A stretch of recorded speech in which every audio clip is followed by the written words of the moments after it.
Friends, कैसे हो सभी। आज का हमारा जो टॉपिक है वो है हाइड्रेशन एंथैल्पी। ओके, इससे पहले मैं ये बता दूं, अभी जो भी हम पढ़ रहे हैं ये सारा रिलेटेड किससे है, ये पीरियोडिक टेबल से रिलेटेड है। ट्रेंड इन पीरियोडिक टेबल की हम बात कर रहे हैं अभी। ट्रेंड इन पीरियोडिक टेबल में एक वीडियो हमने देखा था किसके बारे में, साइज के बारे में। इलेक्ट्रोनेगेटिविटी के 2 वीडियो मैंने डाले हैं अलग अलग छोटे छोटे। इसके बाद बीच में एक कोई स्टूडेंट का आया था कि सर मोल कंसेप्ट समझाइए, तो मोल कंसेप्ट का कल मैंने एक वीडियो अपलोड किया है, देख लीजिएगा अगर आपके काम आए तो। उसके बाद हमने आईपी के बारे में भी पढ़ा है, तो ये सारे फैक्टर और इसके बारे में हमने पढ़ा है कि up to down, left to right, group और पीरियड में क्या क्या चेंजेज होते हैं। आज हम बात करेंगे किसके बारे में, हाइड्रेशन एंथैल्पी के बारे में। ओके, हाइड्रेशन एंथैल्पी क्या होती है। ओके दोस्तों, चैनल पे नए आए हैं तो जल्दी से जल्दी सब्सक्राइब कीजिए। मैं बिल्कुल केमिस्ट्री आपको इजी वे में एक्सप्लेन करने की कोशिश पूरी कर रहा हूँ। अगर आपको कोई दिक्कत, कोई प्रॉब्लम है तो ज़रूर मैसेज कीजिए। हम आज पढ़ रहे हैं किसके बारे में, आज हम पढ़ रहे हैं हाइड्रेशन एंथैल्पी के बारे में। टॉपिक हमारा है हाइड्रेशन एंथैल्पी, जिसको हम हिंदी में कहते हैं जल योजन ऊर्जा। बिल्कुल छोटा सा टॉपिक है, बेसिक है और इसको समझना भी थोड़ा ज़रूरी है कि जल योजन ऊर्जा क्या होती है। तो देखो, जल योजन ऊर्जा का मतलब क्या होता है, नाम में भी देखो क्या आ रहा है, जल।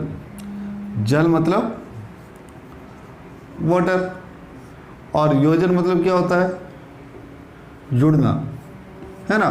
वाटर का जुड़ना, जल का जो है वो जुड़ना किसके साथ, हम यहाँ पर बात कर रहे हैं 1 मोल गैसियस आयंस, 1 मोल गैसियस आयंस। दोस्तों बिल्कुल कंसेप्ट समझिएगा, हम चीज़ों को जो है रटने की कोशिश कर रहे हैं। बिल्कुल केमिस्ट्री रटने का सब्जेक्ट बिल्कुल है ही नहीं, ठीक है ना। बिल्कुल देखो, अब 1 मोल गैसियस आयन, तो यहाँ पे कन्फ्यूजन होता है कि सर ये गैसियस आयंस का क्या मतलब होता है। दोस्तों कोई भी एटम कभी भी फ्री स्टेट में नहीं होता है, ये मैं आपको पहले ही बता चुका हूँ, आज भी बता रहा हूँ। जितने भी पीरियोडिक टेबल में हम एलिमेंट देखते हैं इनमें से कोई भी फ्री स्टेट में नहीं होता है। एक्सेप्शन है inert gas, helium, neon, argon, krypton, xenon, radon. ये जो है ये फ्री स्टेट में होते हैं, अकेले होते हैं, बाकी सारे कंबाइंड फेज में ही पाए जाते हैं। और जब भी कोई सिंगल फेज में होता है उसको हम क्या बोलते हैं, गैस ही बोलते हैं। अगर मैं देखो आपके सामने ऐसा लिखूं कि Li+, ये Li+ कैसा है, ये Li+ गैसीय से। अब आप बोलोगे sir gas, lithium gas, lithium तो मेटल होता है, मेटल होता है, बिल्कुल मेटल होता है। लेकिन जब भी कोई सिंगल हम जो भी लिखेंगे, चाहे वो एटम हो चाहे आयंस हो, उसको हम क्या मानेंगे, आइसोलेटेड, अलग एक। जब भी लिखेंगे वो हमेशा क्या लिखा जाएगा, गैसियस ही लिखा जाएगा। 1 मोल गैसियस आयंस, इनको हम क्या करेंगे, ऐड करेंगे, या फिर हम अपनी भाषा में कह सकते हैं मिक्स करेंगे, है ना। किसके साथ, वाटर के साथ। किसके साथ, वाटर के साथ। 1 मोल गैसियस आयंस को जब हम वाटर के साथ मिक्स कर रहे हैं तो उस दौरान, इस प्रोसेस के दौरान, ड्यूरिंग दिस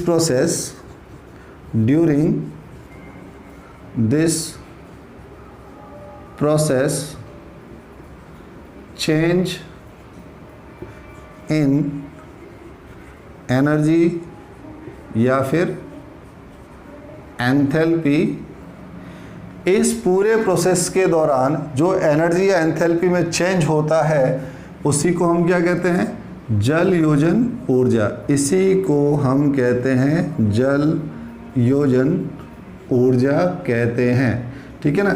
या फिर इंग्लिश में हम क्या कहते हैं, हाइड्रेशन एंथैल्पी कहते हैं। ये तो हो गई इसकी सिंपल डेफिनेशन, वो भी समझना है, रटना नहीं। बाद में अगर समझ में आएगा तो आप अपनी लैंग्वेज में इसको कैसे भी लिख सकते हो। ओके, कोई भी हमारे पास गैसियस आयन है उसको हमने किसके अंदर मिक्स किया, वाटर के अंदर मिक्स किया। अब वाटर के अंदर मिक्स किया तो अभी भी थोड़ा कुछ कमी कमी लग रही है। अब वो कमी क्या लग रही है, देखो मैं बात करता हूँ यहाँ पे किसके बारे में, H2O के बारे में। हम सभी जानते हैं कि H2O कैसा होता है, पोलर होता है। ये हम अच्छी तरीके से जानते हैं कि H2O क्या होता है, पोलर होता है।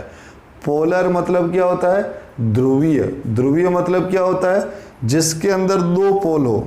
ये जैसे मार्कर है, इसके दो किनारे, 1 और ये 2, ये 1 और ये 2, जिसके एंड होते हो। जैसे अर्थ का होता है साउथ पोल, नॉर्थ पोल, है ना, तो उसको हम क्या बोलते हैं, उसको हम पोलर बोलते हैं। तो वाटर भी कैसा होता है, पोलर होता है। एक पार्ट इसका पॉजिटिव होता है तो दूसरा कैसा होता है, नेगेटिव होता है। अगर मैं इसका यहाँ पे डायग्राम बनाऊँ वाटर का तो ऐसे बनाऊंगा, देखो HOH। यहाँ पर हाइड्रोजन के ऊपर पार्शियली पॉजिटिव चार्ज होता है, इसके ऊपर भी पार्शियली पॉजिटिव चार्ज होता है और इसके ऊपर पार्शियली कौन सा चार्ज होता है, नेगेटिव। क्यों होता है, ये जो एक एक इलेक्ट्रॉन की पार्टनरशिप हो रही है, ये पार्टनरशिप वाले इलेक्ट्रॉन किसकी तरफ जाएंगे, ऑक्सीजन की तरफ। ये भी किसकी तरफ जाएंगे, ऑक्सीजन। तो यहाँ पर जो बॉन्ड का इलेक्ट्रॉन क्लाउड है, ये थोड़ा सा जो है किसकी तरफ चला जाता है, ऑक्सीजन की तरफ चला जाता है। इसलिए ऑक्सीजन के पास कौन सा चार्ज आ गया, नेगेटिव चार्ज आ गया। और हाइड्रोजन के पास ये पार्शियली मतलब थोड़ा सा, कंप्लीटली प्लस माइनस ये नहीं होते हैं। अब देखो वाटर का एक एंड कैसा है, प्लस, तो दूसरा एंड कैसा है, माइनस। इसी कारण वाटर को हम क्या मानते हैं, वाटर एक पोलर सॉल्वेंट है। क्या है, पोलर सॉल्वेंट है, जिसको हम हिंदी में क्या बोलेंगे, हिंदी में बोलेंगे ध्रुवीय विलायक। हिंदी में बोलते हैं हम इसको ध्रुवीय विलायक। ओके, अब मैंने लिया लिथियम। क्या लिया, देखो लिथियम, लिथियम को मैंने चेंज कर दिया किसमें, Li+। लिथियम को चेंज कर दिया मैंने किसमें, Li+ में, लिथियम प्लस में। अब देखो ये तो हो गया लिथियम, यहाँ पे मैं बनाता हूँ वाटर। वाटर यानी H जो है O और H, इसके ऊपर माइनस और इन दोनों के ऊपर प्लस चार्ज होता है। अब क्या होगा, देखो अब होगा ये प्लस है और इसका ये ऑक्सीजन कैसा है, नेगेटिव। लिथियम के ऊपर चार्ज है कैसा, पॉजिटिव, और ऑक्सीजन के ऊपर चार्ज है कैसा, नेगेटिव। तो प्लस और माइनस के अंदर इतिहास गवाह है कि क्या होता है हमेशा, आकर्षण। क्या होता है, आकर्षण। तो क्या होगा, ये दोनों एक दूसरे के क्या आएंगे, पास आएंगे। ये दोनों एक दूसरे के पास आएंगे। और जब भी इतिहास ये भी गवाह है कि जब भी दो चीज़ें टकराती है तो क्या होता है, तो एनर्जी हमेशा क्या होती है, बाहर निकलती है। एनर्जी हमेशा बाहर निकलती है। तो इसका मतलब यहाँ पे क्या होगा, ऊर्जा का उत्सर्जन होगा। यहाँ पे ऊर्जा का उत्सर्जन होगा, यानी ये प्रोसेस कैसा होगा, एक्जोथर्मिक होगा। बिल्कुल समझ लेना इस प्रोसेस को। प्रोसेस हमेशा कैसा होगा, एक्जोथर्मिक होगा। और ये जो ऊर्जा का उत्सर्जन होगा, इसी को तो हम क्या कहते हैं दोस्तों, इसी को हम कहते हैं हाइड्रेशन एंथैल्पी। इसी ऊर्जा को हम कहते हैं हाइड्रेशन एंथैल्पी, यानी जल योजन ऊर्जा। ये जल है, ये आयन है, ये योजन हो गया, दोनों क्या हो गए, जुड़ गए। दोनों जब जुड़ते हैं तो एनर्जी क्या होगी, रिड्यूस होगी। और जो एनर्जी रिड्यूस होगी या जिस एनर्जी का उत्सर्जन होगा, यानी प्रोसेस कैसा है, एक्जो मतलब क्या होता है, एग्जिट यानी बाहर निकलना। एनर्जी हमेशा क्या होती है, अगर एग्जाम में आ जाए कि ये प्रोसेस होता है, जल योजन ऊर्जा का प्रोसेस कैसा होता है, एंडोथर्मिक या एक्जोथर्मिक, तो एक्जोथर्मिक जो प्रोसेस होता है, इसी को हम क्या कहते हैं, हाइड्रेशन एंथैल्पी। ओके, अब ये तो सिंपल हमने ये समझ लिया कि हाइड्रेशन एंथैल्पी होती क्या है, हाइड्रेशन एंथैल्पी क्या होती है। अब हम बात करते हैं पीरियोडिक टेबल में। अब पीरियोडिक टेबल में हम दो टाइप से मोशन करते हैं, up to down, left to right. Okay, अब हमें ये देखना पड़ेगा कि अप टू डाउन और लेफ्ट टू राइट जाने पर हाइड्रेशन एंथैल्पी में चेंज क्या होगा। तो उससे पहले हम देखते हैं कि हाइड्रेशन एंथैल्पी डिपेंड किस पे करेगी। समझना इस चीज को, हाइड्रेशन एंथैल्पी डिपेंड किस पे करेगी। उसी के आधार पर हम पता लगा सकते हैं कि ऊपर से नीचे और बाएं से दाएं जाने पर क्या चेंज होगा दोस्तों। ओके, अब डिपेंड ये करेगी कि इसमें तो कोई बदलाव होना नहीं है, इसमें किसी टाइप का कोई चेंज होना ही नहीं है। पानी तो क्या रहेगा, पानी। हमें कुछ ऐसे फैक्टर ढूंढने हैं कि ये H2O इसकी तरफ फास्ट आए या H2O इसकी तरफ स्लो आए, इसके अंदर क्या चेंज करें, इसके अंदर क्या चेंज करें कि H2O बहुत फास्ट आए। तो इसके अंदर हम दो चेंज कर सकते हैं। पहला ये डिपेंड करेगी किस पे, चार्ज पे। किस पे डिपेंड करेगी, चार्ज पे, ठीक है ना। या फिर हम अपने लैंग्वेज में कहें तो क्या बोलेंगे, इलेक्ट्रॉन डेंसिटी पे। इलेक्ट्रॉन डेंसिटी, चार्ज को हम और भी कह सकते हैं, चार्ज यानी हिंदी में हम उसको क्या बोलेंगे, आवेश। आवेश और इलेक्ट्रॉन डेंसिटी, जहाँ पे इलेक्ट्रॉन डेंसिटी ज़्यादा होती है तो उसको हम क्या कहते हैं, नेगेटिव। जहाँ पे इलेक्ट्रॉन डेंसिटी कम होती है उसको हम क्या कहेंगे, पॉजिटिव। ओके दोस्तों, ये जरूरी नहीं कि ये Li+ आयंस मैंने लिखा है, पॉजिटिव नहीं लिखा है ना। अगर इस साइड में कोई नेगेटिव चेंज हो, इस नेगेटिव चार्ज हो, तो भी ये इसकी तरफ आएगा, क्योंकि ये नेगेटिव है। तो ये वाला हिस्सा कौन सा है, पॉजिटिव। ये वाला हिस्सा कौन सा है, पॉजिटिव। तो ये पॉजिटिव किसकी तरफ जाएगा, नेगेटिव। स्पेशली पॉजिटिव के लिए नहीं है, आवेश कोई सा भी हो, चाहे पॉजिटिव हो चाहे नेगेटिव हो, जितना ज़्यादा पॉजिटिव होगा उतना ही फास्ट H2O इसकी तरफ भागेगा, जितना ज़्यादा नेगेटिव होगा। क्योंकि वाटर के कितने एंड है हमने यहाँ पे देखे, एक तो ये कौन सा है, ये वाला पॉजिटिव, ये वाला पॉजिटिव, और ये बीच वाला कौन सा है, नेगेटिव। अगर इसके साइड में मैं पॉजिटिव रख दूं तो ये वाला ऑक्सीजन उसकी तरफ भागेगा, अगर इसके साइड में मैं नेगेटिव रख दूं तो ये दोनों इसकी तरफ भागेंगे, है ना। तो कुल मिला के पहले ये डिपेंड करता है किस पे, इलेक्ट्रॉन डेंसिटी पे, और दूसरा ये डिपेंड करेगा दोस्तों किस पे, साइज पे। किस पे डिपेंड करेगा, साइज पे। ओके, जितना छोटा होगा, देखो वाटर के पास ये मान लो पानी है, यहाँ पे ये H2O है। ओके, यहाँ पर मैंने इस आदमी को छोड़ दिया कि जाओ पानी पी लो, और यहाँ पर मैंने इस आदमी को छोड़ दिया कि जाओ और पानी पी लो। अब आप समझदार हो कि कौन सा फास्ट जाएगा, ये वाला, है ना। बहुत भारी भरकम है ना। तो भारी भरकम है तो डेफिनेटली चलने में तकलीफ होगी, सांस फूलेगी, कुछ ना कुछ तो गड़बड़ होगा, है ना। तो साइज, स्मॉल साइज, साइज कैसी होनी चाहिए, साइज कैसी होनी चाहिए, स्मॉल साइज होनी चाहिए। और दूसरा काम होना चाहिए, चार्ज जो है चाहे नेगेटिव हो चाहे पॉजिटिव हो, हमेशा क्या होना चाहिए, ज़्यादा होना चाहिए। ये दोनों चीज़ें हैं तो हाइड्रेशन एंथैल्पी की वैल्यू बढ़ेगी हमेशा। अब हम बात करते हैं, देखो किसकी, फर्स्ट हम बात करते हैं पहली अप टू डाउन। पहली बात करते हैं हम अप टू डाउन।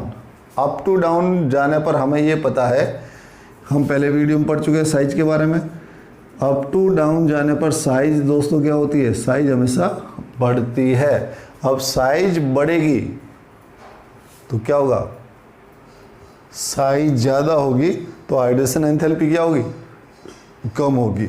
साइज बढ़ेगी तो हाइड्रेशन एंथैल्पी क्या होगी, कम होगी। यानी जल योजन ऊर्जा की वैल्यू क्या होगी, कम होगी। एग्जाम्पल के लिए अगर हम बात करें, हमारे पास Li+ है, Na+ है, K+ है, Rb+ है और Cgm+ है। सबसे ऊपर S ब्लॉक में कौन होता है, फर्स्ट ए ग्रुप में सबसे ऊपर लिथियम। हाइड्रोजन छोड़ो, hydrogen, lithium, sodium, potassium, rubidium, caesium और फ्रांसियम। सीजियम पूरी पीरियोडिक टेबल का सबसे बड़ा एलिमेंट है, क्योंकि फ्रांसियम रेडियो एक्टिव, इसके बाद इसी का नंबर आता है। अब सबसे बड़ा है, सबसे भारी है, तो ये वाटर की तरफ इजीली मोबिलिटी नहीं होगी, ये इजीली नहीं जा पाएगा तो टक्कर भी कैसी होगी, स्लो होगी। टक्कर स्लो होगी, इसका मतलब क्या हो गया, जल योजन ऊर्जा की वैल्यू क्या होगी, कम होगी। तो इसका ऑर्डर क्या होगा, सबसे ज़्यादा लिथियम, सोडियम, पोटेशियम, रुबिडियम और सीजियम। दूसरा हम बात करते हैं जैसे बेरिलियम, मैग्नीशियम, कैल्शियम, स्ट्रोंशियम और बेरियम। ये कौन से दोस्तों? ये सेकेंड ए ग्रुप के एलिमेंट है पीरियोडिक टेबल में। तो बेरिलियम, मैग्नीशियम, कैल्शियम, स्ट्रोंशियम और बेरियम, है ना। तो सबसे नीचे कौन आता है? बेरियम। सबसे ऊपर बेरिलियम। ऊपर वाले की साइज हमेशा छोटी, नीचे वाले की साइज हमेशा बड़ी होती है। इसका मतलब क्या हो गया? सबसे ज़्यादा हाइड्रेशन एंथैल्पी किसकी होगी? बेरिलियम की। एग्जाम में कई बार इनके जो है 4 ऑप्शन मिलते हैं। मैक्सिमम जो है हाइड्रेशन एंथैल्पी किसकी होगी, या फिर मिनिमम हाइड्रेशन एंथैल्पी कौन से आयन की होगी या कौन से एलिमेंट की होगी। तो जिसका साइज बड़ा होगा उसकी हमेशा क्या होगी दोस्तों? मिनिमम। और जिसका साइज छोटा होगा उसकी हाइड्रेशन एंथैल्पी क्या होगी? मैक्सिमम। कारण ये रहा आपके सामने। क्लियर। सेकेंड हम बात करते हैं लेफ्ट टू राइट। दोस्तों लेफ्ट टू राइट ये कहाँ गए थे? अप टू डाउन किस में? अप टू डाउन हम जाते हैं कहाँ पे? ग्रुप में। ओके। और लेफ्ट टू राइट किस में जाते हैं? पीरियड्स में। ओके। तो दोस्तों पीरियड्स में जाने पर हमें ये हमेशा पता है कि लेफ्ट टू राइट जाने पर साइज हमेशा क्या होती है? डिक्रीज। और साइज डिक्रीज होगी तो जल योजन ऊर्जा, कौन सी ऊर्जा? जल योजन ऊर्जा, यानी हाइड्रेशन एंथैल्पी क्या होगी? ज़्यादा होती है। जल योजन ऊर्जा हाइड्रेशन एंथैल्पी क्या होगी? ज़्यादा होती है। एग्जाम्पल के लिए अगर देखें lithium, beryllium, boron, carbon, nitrogen, oxygen, fluorine, इनकी अगर हम बात करते हैं तो लेफ्ट साइड में कौन आता है? Lithium, beryllium, boron, carbon, nitrogen, ठीक है ना। सेकेंड पीरियड के ये सारे एलिमेंट है लेफ्ट से राइट जा रहे हैं। लेफ्ट से राइट जाने का मतलब क्या हो गया? साइज छोटी। सबसे छोटा कौन है? फ्लोरीन। इसका मतलब हाइड्रेशन एंथैल्पी दोस्तों क्या होगी? इंक्रीज होती है। हाइड्रेशन एंथैल्पी क्या होती है? इंक्रीज होती है। क्लियर। तो पीरियोडिक टेबल में ट्रेंड्स के बारे में, हाइड्रेशन एंथैल्पी के बारे में पूछा जाए तो लेफ्ट टू राइट और अप टू डाउन जाने पर ये चेंज होते हैं। याद किसके रेफरेंस में आप याद रखोगे? साइज के रेफरेंस में याद रखोगे। ओके। एक बार समरी देख लीजिए वापस। जल योजन ऊर्जा, जल प्लस योजन, वाटर का जुड़ना किसके साथ? एलिमेंट के साथ या फिर आयंस के साथ। जब भी ये आयंस, ये जल आपस में जुड़ेंगे तो दोस्तों क्या होगा? एनर्जी रिलीज होगी। इसका मतलब ये प्रोसेस कैसा है? एक्जोथर्मिक। ये जल है, ये आयन है, तो जल में तो कोई चेंज होने वाला नहीं है। चेंज किस में हो सकता है? आयंस में। तो आयंस में कितने चेंज कर सकते हैं? 2। पहला आयंस को छोटा कर सकते हैं। छोटा होने पर उसका जेड इफेक्टिव ज़्यादा होगा तो और वाटर को इजीली अपनी तरफ अट्रैक्ट करेगा। दूसरा हम कर सकते हैं किसमें? चार्ज में। चार्ज पॉजिटिव भी हो सकता है और नेगेटिव भी हो सकता है। तो जितना ज़्यादा चार्ज होगा उतनी ज़्यादा जो है वाटर उसके पास आएगा, और पास आएगा तो एनर्जी क्या होगी दोस्तों?